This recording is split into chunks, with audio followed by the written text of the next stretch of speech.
Welcome, Street Rots, to Night City. I'm the one and only Moxie 11, bringing you slightly biased news footage from the fourth wall. Checking in with the crew, Cass and Kenna have had successful cybernetic surgery, while Wraith checked himself into rehab.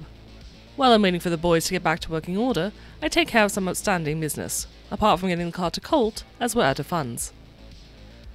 Heading over to the Twin Scalpels, I asked Pons for information on the drugs I found in Jenny's apartment.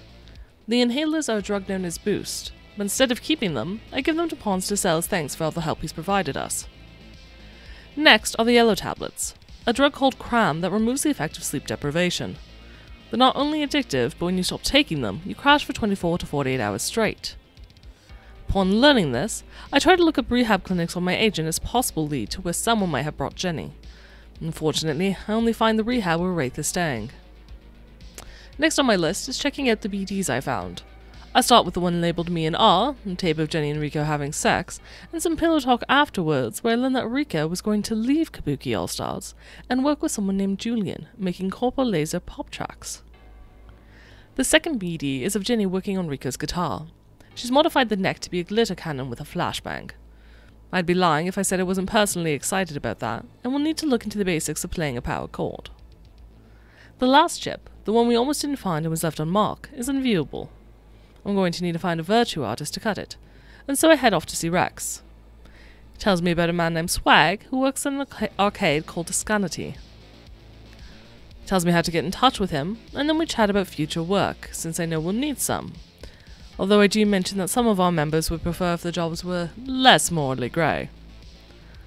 Rex also informs me that he hasn't heard from Angus and will be evicting him from the Cube this month.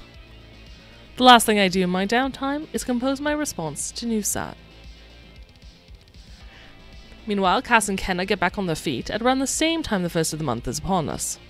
After rent expenses, food for them, and kibble for myself, I have a total of 8 eddies to my name.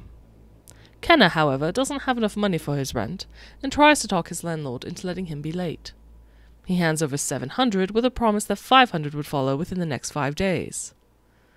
While having this conversation with his landlord Bill, he ends up getting himself addicted to Smash, before heading to Frank's to talk to Cammy and Cass. At the bar we get some insight into how Cammy and Cass met one another before Kenna asks them what they really think are the chances of his sister being alive. They both respond hopeful of the outcome. The next day we pick up Wraith from rehab and meet his sponsor Veronica Cruz. I suggest Kenna ask about his sister, and he learns that Jenny checked in 2 months ago. We also learn his nickname for her is Powder Puff. The clerk writes down the name of some other rehabs for us to check out, but sadly, Jenny isn't found at any of them. Moving on to our next lead, we make our way to Ascanity. Cass and I go talk to Swag, while Cammy stays with Wraith and Kenna to watch over them. She's rather upset she doesn't get to play Darby's Castle Adventure, as that was the whole reason she'd come along and was the thing she was most looking forward to doing. In the arcade booth, I apply the clothing I need, talk to Swag, and the booth rotates with Cass and I inside, now exiting into a hallway. In this back room, we see the albino Terminator and another man talking to Swag. Turns out the man's a fixer named April, and the albino Terminator is known as Killjoy. And she was stood up by Cass.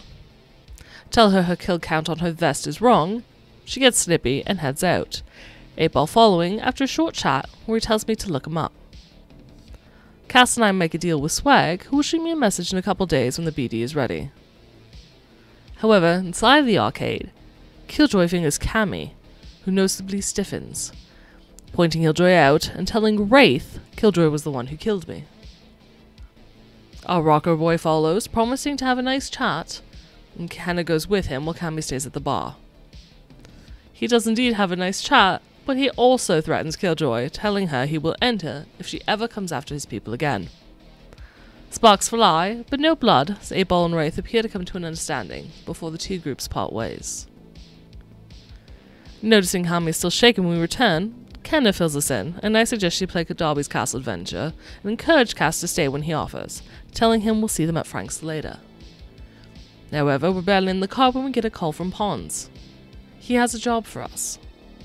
Leaving Cammy and Cass to have some fun, the rest of us make our way to Twin Scalpels, where we learn Pons has a son named Rory, who is in trouble with the gang Die Knife. Apparently he owes them a 30 large in back payment for protection on his clinic and has been kidnapped.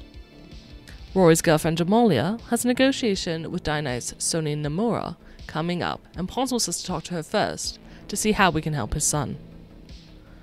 To watch the story unfold live, tune into Saves vs. Death every Saturday at 8:30 PM Eastern at twitch.tv/SavesVsDeath. If you can't watch live, be sure to subscribe to the Saves vs. Death channel on YouTube so you can watch it as soon as the recording is released. You can always download it as a podcast. Stay safe, Cyberpunks. This has been your Night City recap with Moxie 11.